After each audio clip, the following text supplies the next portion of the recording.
I see the title. Let's get to it. The WNBA is far and away the worst sports league in America.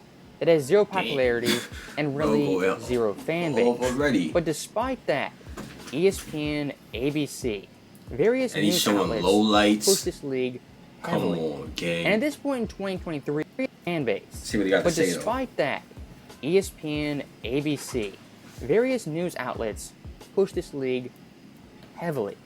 And at this point in 2023, for the masses, it's almost indoctrination. Because quite simply, nobody cares. And at this point in the WNBA, it's basically the Titanic. It's slowly sinking, and the only thing holding up is the NBA.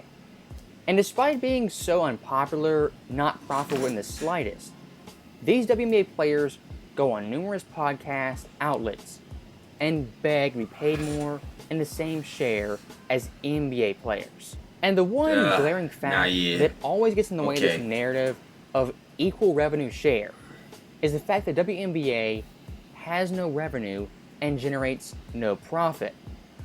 And here's Kelsey Plum, one of the quote-unquote stars of their league, going through the same talking points, ridiculous logic, and his fallacies with Charles Barkley and Ernie Johnson. That as part of the WNBA, I think what we can do is just make it more visible. Like, it's so hard to tune in and watch WNBA games because of streaming platforms. You know what I'm saying? Like, you got to log in, and my poor mom's trying to subscribe to 3 different channels to get the to get the game. Like, that's my mom. You know, a casual fan's not going to put in that type of effort. So I feel like making it less resistant to the consumer to be able to just, like with y'all, I love your guys' show. I turn on TNT and I watch. Some people don't even watch the game. They just watch you. But it's accessible. It's easy. So I think that accessibility can change everything for us. So stopping it right there, Kelsey Plum. She tried to draw a comparison between her league, which is garbage, and inside the NBA. Come on, gang. You don't gotta do that every chance you get. I feel you, but come on, bro. Ernie, and Kenny, that core on TV, it's the best thing going for sports television. Comparing those 4 guys, that show, to the WNBA is a garbage comparison. And let's say, hypothetically, the WNBA had Charles, Shaq, the whole crew for their big primetime games. Who's watching that? The bottom line is, nobody cares about this league. Doesn't matter who's talking about it, who's promoting it, or who's even playing in the games. My analogy for the WNBA is pretty simple. Selling this sports league is like selling ice cream at the North Pole in the middle of winter. You can have the best marketing, best PR campaigns, the best promotions, and be on every major network in the country. But the simple truth is, in the North Pole in the middle of winter, people don't want ice cream. And one of the sad realities for this league is, over their 25+ year history, they've only gotten less popular with more promotion. And one big elephant in the room no one wants to talk about is women themselves don't watch this league. And you can't blame men for the lack of viewership. And speaking of viewership in these streaming platforms, he's not lying there. I've seen many women in comment sections and things of that nature say I don't even watch the WNBA because I obviously I've seen little memes and shit they try to make with the WNBA and shit like that. Even but being on these platforms is the biggest charity you could ask for, because for the 1000th time, this league is in the red and making no profit year over year, compared to the NBA, who has massive TV deals because they're profitable and have actual fans. What we're doing here. Take me through that and what your case would be to improving the. But instead of bashing them though, wow, you know what I'm saying? Give them some ideas to you know what I'm saying? Make it become profitable. You know, acquire some fans. You know, give them some ideas. Game was pay for the WNBA. I think it starts with. Kind of similar to what you said, so a lot of people don't understand that we're not asking for the same. We're asking for, a similar, not even the same shared revenue, but a similar percentage of revenue shared. Let me stop her real quick. Asking for the same revenue share, it might sound better than saying we want equal pay as the NBA, but it's just as stupid. Because once again, the NBA is paying their salaries and keeping that league afloat. And for the WNBA, once again, they make no profit even without the NBA's help. If you want 50% revenue like the NBA players in the WNBA, what you're going to be doing is bankrupting this league in a matter of months.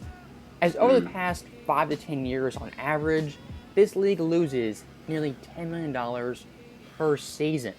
It's just simple mathematics. If you're 10 losing mil though? 10 mil is a lot of money. per season, it's just simple mathematics. 10 If you're million every losing year is $10 crazy. million per year compared to the NBA, who makes hundreds of millions, you cannot demand the same revenue share as those players and those owners. But as we've seen numerous times, common sense for these players just simply isn't there. I also think too that you have to understand the NBA is 75 years ahead of us.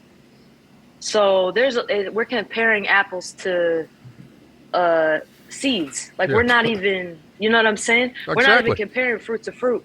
And so I think that a lot of times we end up, and it's no fault of anyone's, but we end up comparing, the NBA. But when we look at it, I mean, the WNBA for where we are compared to where the NBA was, we're doing great. Now, stopping it right there, I found a little minor, just tiny contradiction. Because 1 minute this lady is saying the WNBA needs an equal revenue share as the NBA. But the next sentence is saying the NBA is so much farther ahead. She's so close to grasping the concept of actual reality, but at the same time is just so far away from seeing it. And if she's watching this video, here's what I would tell her. You can't have it both ways. Because she is correct in one respect. The WNBA is an apple seed compared to the NBA that's an apple. But what she fails to realize, the apple seed can't demand the same money revenue share as the actual apple who's established. So we got to continue to stay on that track. I think it's I about. cut made it real easy right there. I ain't gonna lie. It made it So real easy we got to for y'all. continue to stay on that track. Yeah. I think it's Can't really argue about, with like that. I said, accessibility to big TV contracts. I think it's about having better understanding of marketing within the league. We got to get some new people in the office that, can appeal to Gen Z and understand what the consumer wants. Now, stopping it right there. Saying big TV contracts being more accessible would change everything for this league is flat out false. As when it I mean, she said a little more comes than to that, sports but marketing, you have to have a product people want to watch at mass.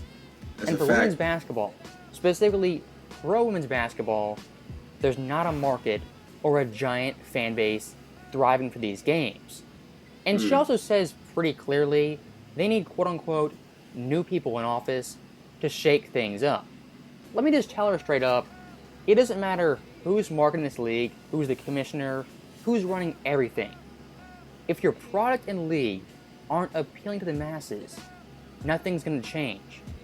I think 4 or 5 years ago, T-Mac said the WNBA should lower the rims to 8.5 feet. Because Nah, then I ain't gonna lie. I think that's a great idea as well. No funny shit. Like, I think that's a great idea. If y'all out here, I'm there. Oh shit, she just boomed on her. She just boomed on her. You know what I'm saying? I ain't gonna lie. I'm there. I'm there for that. I'm there for that. And then you talk your shit. What you talking about? You know what I'm saying? players I from need some of that. dunking, there'll be Need posters, some of that. that'll be more exciting. That right there is the next logical step for this league to actually get some viewers and gain popularity.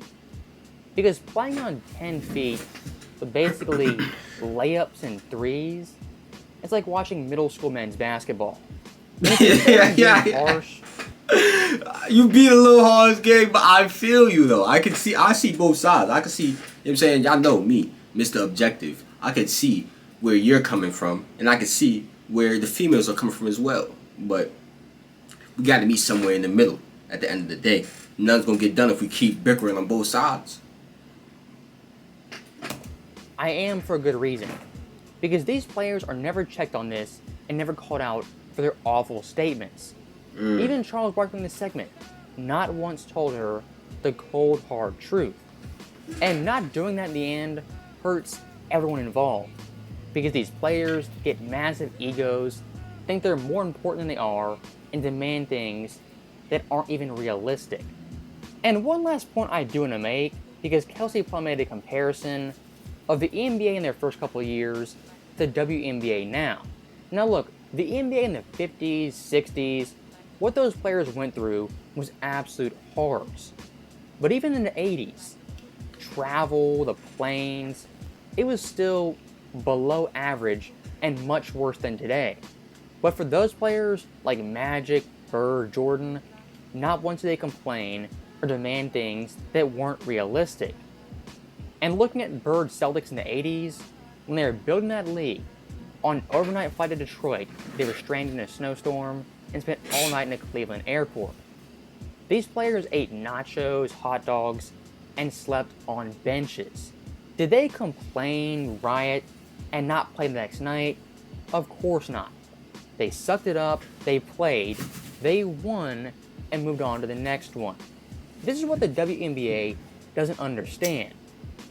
Building an actual profitable league is a grind that takes numerous years of dedication and hard work.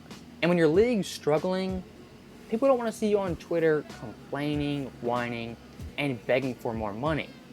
Because from a fan perspective, that turns off everyone. So that right there is my WNBA rant. That was crazy. That was crazy. What was that? Because from a fan perspective, that turns off everyone.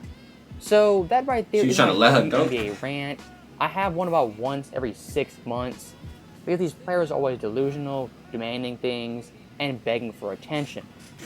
As always, thank you guys for watching. Hope you enjoyed it. I'll see you next time. That's the end of this one, y'all. If y'all enjoyed, you know what I'm saying? I feel like Uncut made some very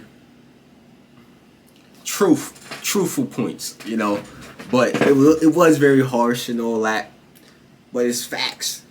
It is facts. He gave y'all the hard truth. I feel like we definitely could be somewhere in the middle. Maybe put 9 feet rims. You know what I'm saying? I think you need to bring the 3-point line a little closer as well. You know, maybe make the court a little smaller. Things like that, man. Just, you know what I'm saying? They out here dunking on people, going crazy. I'm in there. I ain't gonna lie, I'm there. Word up. But if y'all enjoyed, y'all know what to do. Click on the last reaction, share the video with your peoples and social media platforms, all that. I'm out of here, man. Fucking up. Bro.